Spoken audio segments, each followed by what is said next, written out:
এমনি ভাবে রাসূল সাল্লাল্লাহু আলাইহি ওয়াসাল্লামের প্রতি আরেকটি আদব হচ্ছে তার বিধানের ক্ষেত্রে আমাদেরকে কখনো অগ্রগামী হওয়া যাবে না। যাবে? আল্লাহ সুবহানাহু ওয়া তাআলা বলেন, ইয়া আইয়ুহাল্লাযীনা আমানু লা তুকদ্দিমু বাইনা ইয়াদাইল্লাহি ওয়া রাসূলিহি। আল্লাহ সুবহানাহু ওয়া তাআলা বলেন, হে ঈমানদারগণ, তোমরা আল্লাহ এবং রাসূলের দিকে কখনো অগ্রগামী হয়ে যাবে না। ওয়াত্তাকুল্লাহ, আর তোমরা আল্লাহকে ভয় করো। ইন্নাল্লাহা সামিউন আলিম, নিশ্চয়ই আল্লাহ সুবহানাহু ওয়া তাআলা সর্বশ্রোতা এবং সর্বদ্রষ্টা এবং সর্বজ্ঞাতি। তিনি সব কিছু জানেন। জানেন কি জানেন না? তাহলে আল্লাহর এবং রসুলের থেকে আমাদেরকে কখনো অগ্রগামী হওয়া যাবে? কখনো অগ্রগামী হওয়া যাবে না। অর্থাৎ আল্লাহ যে বিধান দিয়েছেন, রসুল সাল্লাল্লাহু আলাইহি ওয়াসাল্লাম যে বিধান আমাদেরকে দেখিয়ে দিয়েছেন, যে আদর্শ আমাদেরকে দেখিয়ে দিয়েছেন, সেই আদর্শের বাইরে বেশি অতিরিক্ত করে বেশি আমল করার চেষ্টা করা যাবে না। যাবে? রসুল সাল্লাল্লাহু আলাইহি ওয়াসাল্লাম যে আমল আদর্শ আমাদেরকে দেখিয়ে গেছেন, সেই আমল আদর্শ আমাদেরকে মেনে চলতে হবে কি হবে না? অবশ্যই মেনে চলতে হবে। এর অগ্রগণ্য হয়, এর চেয়ে বেশি এগিয়ে যাওয়া যাবে না। এমনি ভাবে রাসূল সাল্লাল্লাহু আলাইহি ওয়াসাল্লামের কণ্ঠের উপরে আমাদের উঁচু কণ্ঠ না করা, আমাদের রসুলের কণ্ঠের উপরে আমাদের কখনো উঁচু কণ্ঠ করা যাবে না। যাবে? এখন আল্লাহ সুবহানাহু ওয়া তাআলা বলতেন, ইয়া আইয়ুহাল্লাযীনা আমানু লা তারফাউ আসওয়াতাকুম ফাওকা সাওতিন নবিয়্যি। আল্লাহ সুবহানাহু ওয়া তাআলা বলেন, হে ঈমানদারগণ, তোমরা রাসূলের কণ্ঠের উপরে তোমরা কণ্ঠ উঠিয়ে দাও না, উঁচু কণ্ঠ বানিও না। ওয়ালা তাজহারু লাহু বিল কওলি কাজাহরি বাযিকুম লিবাযিন। তোমরা যেভাবে একে অপরের যেই কণ্ঠে যেই উঁচু কণ্ঠে কথা বলো, সেইভাবে রাসূলের সাথে কখনো করবে না।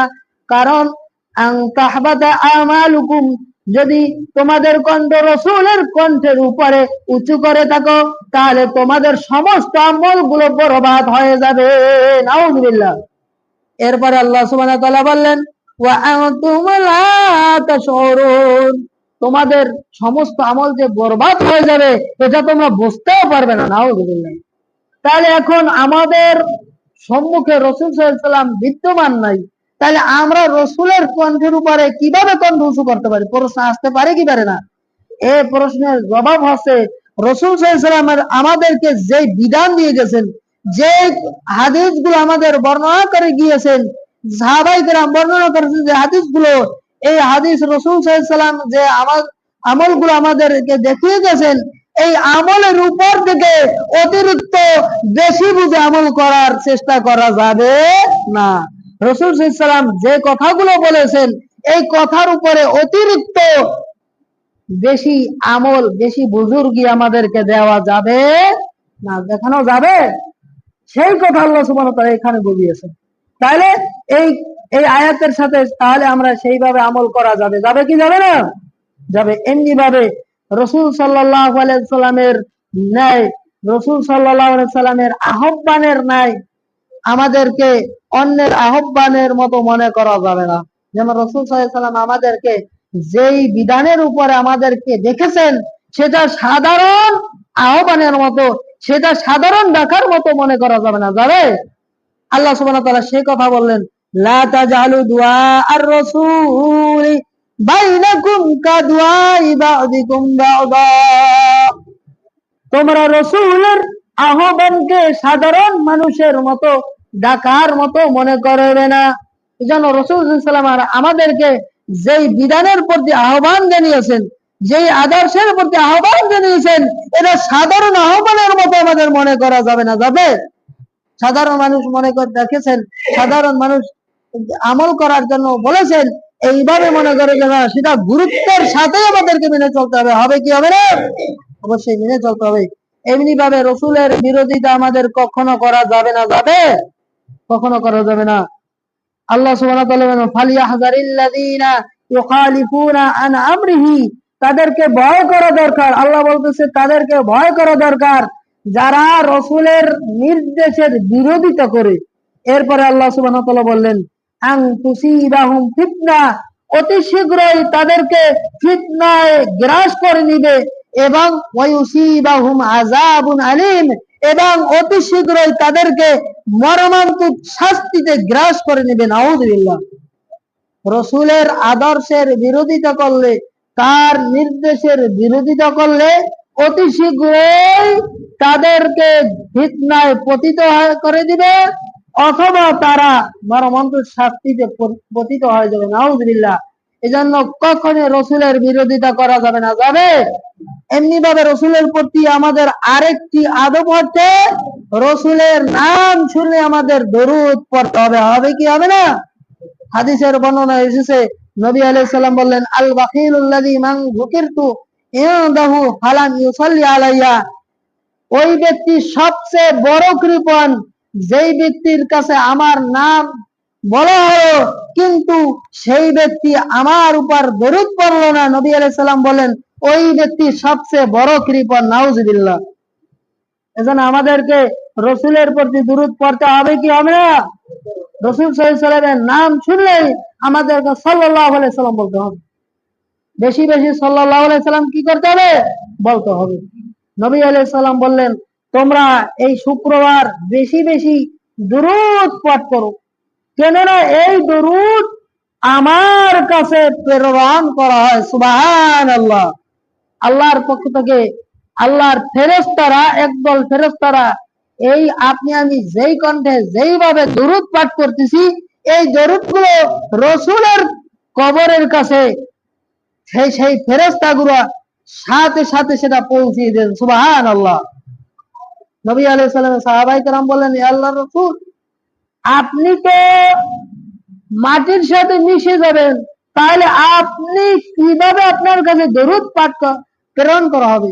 তখন নবী আলাইহিস সালাম বললেন, নবীদের জন্য মাটিকে হারাম করে দেওয়া হয়েছে। সুবহানাল্লাহ। নবীদের শরীরকে কি মাটির জন্য হারাম করে দেওয়া হয়েছে, অর্থাৎ নবীদের শরীরকে কখনো কোনো মাটি খেতে পারবে না। পারবে? নবী আলাইহিস সালাম, নবী সাল্লাল্লাহু আলাইহি সাল্লামেরা সকল নবী আম্বিয়া কিরামদের শরীর থাকবে অক্ষত। এজন্য নবী সাল্লাল্লাহু আলাইহি সাল্লামের প্রতি আমাদের বেশি বেশি কি করতে হবে? দরুদ পাঠ করতে হবে। বিশেষ করে শুক্রবার বেশি বেশি দরুদ পাঠ করতে হবে। নবী সাল্লাল্লাহু আলাইহি সাল্লাম বলেন, মান সাল্লা আলাইহি ওয়াহিদাতান সাল্লাল্লাহু আলাইহি আশারান, নবী আলাইহিস সালামের প্রতি যেই ব্যক্তি একবার দরুদ পাঠ করে, ওই ব্যক্তির প্রতি আল্লাহ সুবহানাহু ওয়া তাআলা 10 বার রহমত বর্ষণ করেন। সুবহানাল্লাহ। তাহলে আমাদের প্রতি, আমাদের জন্য রাসূল সাল্লাল্লাহু আলাইহি সাল্লামের প্রতি আমাদের দরুদ পাঠ করতে হবে কি হবে না? অবশ্যই দরুদ পাঠ করতে হবে। এমনি ভাবে আহলে বাইত তথা নবী আলাইহিস সালামের পরিবারদের প্রতি আমাদেরকে সম্মান জানাতে হবে। নবী আলাইহিস সালাম বললেন, ওয়াল্লাযী নাফসি বিয়াদিহি, সেই সত্তার কসম যার হাতে আমার প্রাণ রয়েছে, লা ইউবগিদুনা আহলাল বাইতি রাজুলুন ইল্লা আদখালাহুল্লাহু নার, যেই ব্যক্তি আহলে বাইত তথা আমার পরিবারের সাথে, পরিবার পরিবর্গের সাথে বিদ্বেষ পোষণ করবে, ওই ব্যক্তিকে আল্লাহ সুবহানাহু ওয়া তাআলা কিয়ামতের দিন জাহান্নামে নিক্ষেপ করবে। নাউযুবিল্লাহ। যেন নবী আলাইহিস সালামের পরিবার এবং তার সাথে সম্পর্কিত যারা রয়েছে তাদের সাথে কখনো বিদ্বেষ পোষণ করা যাবে না। যাবে? কখনো যাবে না। এমনি ভাবে রাসূল সাল্লাল্লাহু আলাইহি সাল্লামের মজলিসে আল্লাহর বিধান এবং রসুলের ব্যাপারে যেই বিষয়ে তার হাদিসের ব্যাপারে যেখানে আলোচিত হয়, সেখানে অন্য মনস্ক হয়ে কখনো বের হওয়া যাবে না। এটা রসুলের একটি আদবের খেলাফ। এজন্য আমাদেরকে কি করতে হবে? আল্লাহর রসুলের প্রতি আমাদের আদব এবং সম্মান দেখাতে হবে। হবে কি হবে না? তার আদর্শ আমাদের সঠিকভাবে মেনে চলার চেষ্টা করতে হবে কি হবে না? আল্লাহ সুবহানাহু ওয়া তাআলা আমাদেরকে রাসূল সাল্লাল্লাহু আলাইহি সাল্লামের আদর্শ মাফিক জীবন গঠন করবার তৌফিক দান করুন। আমিন। ওয়া আখির দাওয়ানা আনিল হামদুলিল্লাহি রাব্বিল আলামিন।